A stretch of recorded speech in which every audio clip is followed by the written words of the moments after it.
Bonjour à tous et bienvenue dans ce nouveau numéro du MAG Essonne, un numéro spécial enregistré à la Cressonnière Sainte-Anne pour le lancement de la marque collective Cresson de Méréville.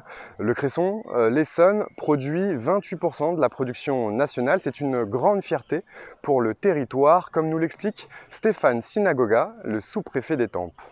C'est important de lancer la marque Cresson de Méréville sur un double aspect, celui du développement du patrimoine du Sud-Essonne.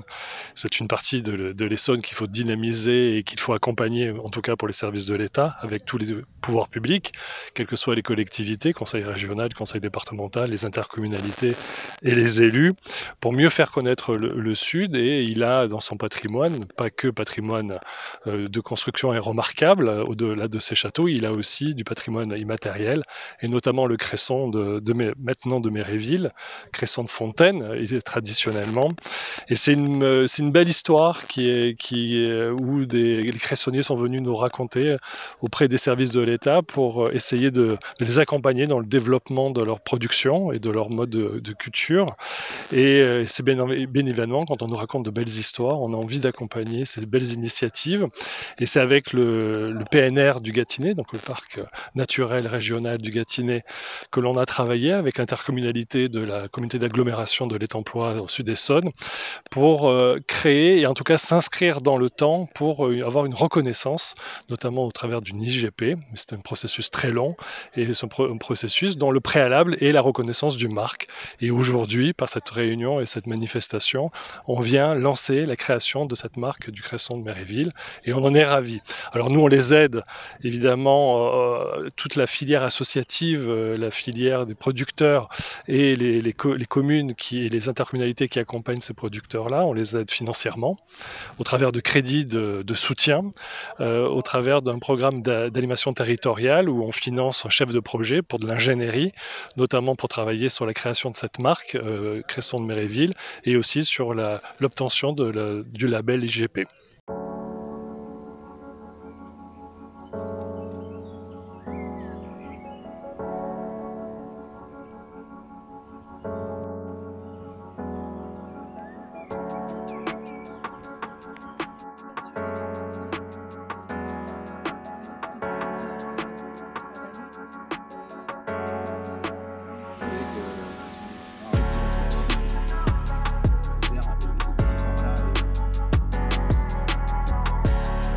Cette marque Cresson de Méréville, c'est un long processus qui a été lancé depuis plusieurs années maintenant et qui est impulsé par le parc naturel régional du Gâtinais.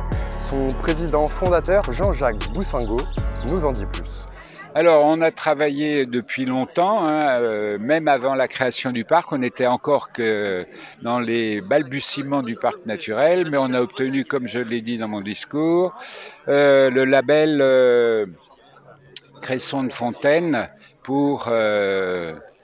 et on était très attachés sur notre territoire parce qu'on avait un certain nombre de cressiculteurs qui étaient sur notre territoire, de les aider. On a commencé par différentes aides à travers le leader, mais non pas le leader, mais aussi des subventions de la région, département, pour les aider. Ensuite, le gros travail qui a été fait, c'est la formation donnée par le lycée agricole de Brie-Contrebert.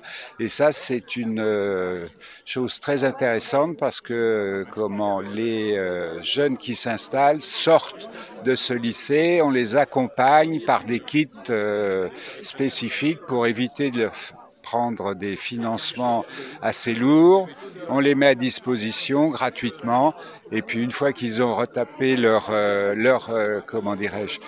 fossé, on passe à un autre qui arrive sur tout le secteur. Et on a fait de la pub dans le RER et puis ça pendant 2 ans. Ensuite, on a obtenu d'avoir une représentation au Top Chef sur la 6 et Michael Morisot a été retenu pour faire ses recettes de cresson avec les grands chefs de France. Donc on l'a commencé, on l'a travaillé et maintenant on passe à l'IGP de façon à pouvoir avoir un label spécifique et qui est protecteur aussi du cresson.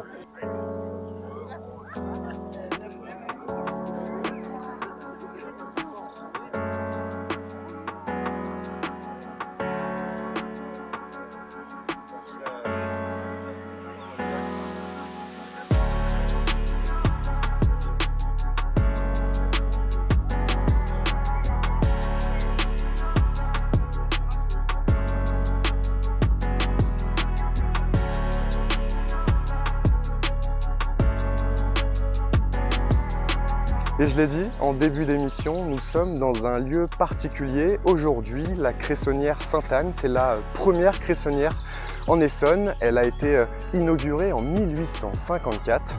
Aujourd'hui, c'est Michael Morizot qui en est l'exploitant. On l'écoute. Oui, donc ici on est sur la cressonnière Sainte-Anne, donc un petit coin de verdure en plein milieu dans le sud d'Essonne. Donc la plus ancienne de l'Essonne, elle a été créée en 1854 par Louis Doublet. Et donc c'est la plus vieille de l'Essonne qui aura 170 ans l'année prochaine, en 2024. Et donc une cressonnière en fait, c'est un endroit où on récupère de l'eau de source, donc qui est juste à côté. Et l'eau circule dans les bassins de production de la cressonnière et l'eau repart tranquillement après à la cressonnière. Donc dans les fossés de production, on y produit du cresson de fontaine, plante semi-aquatique. Et donc ici, sur le lieu de la cressonnière Sainte-Anne, on est 3 familles à s'être succédées, donc depuis 1854. Et mon grand-père est arrivé avec mes oncles ici en 84. Mais en quoi cette marque va-t-elle être utile pour les cressiculteurs ? La marque, c'est une étape donc, par rapport à la notoriété du produit. Pour moi, au niveau production personnelle, donc j'ai déjà un bon débouché, donc ça ne va pas m'apporter plus, ça va apporter surtout de la notoriété du produit. Comme ça, on va reconnaître le cresson de Fontaine, produit localement, donc cresson de Méréville, vraiment produit typique sud-francilien.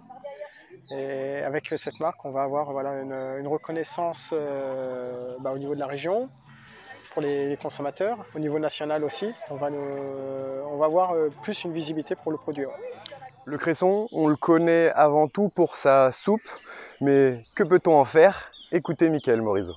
Voilà, donc le cresson est avant tout une salade, donc classé parmi les super aliments du fait de sa richesse en minéraux, vitamines et antioxydants.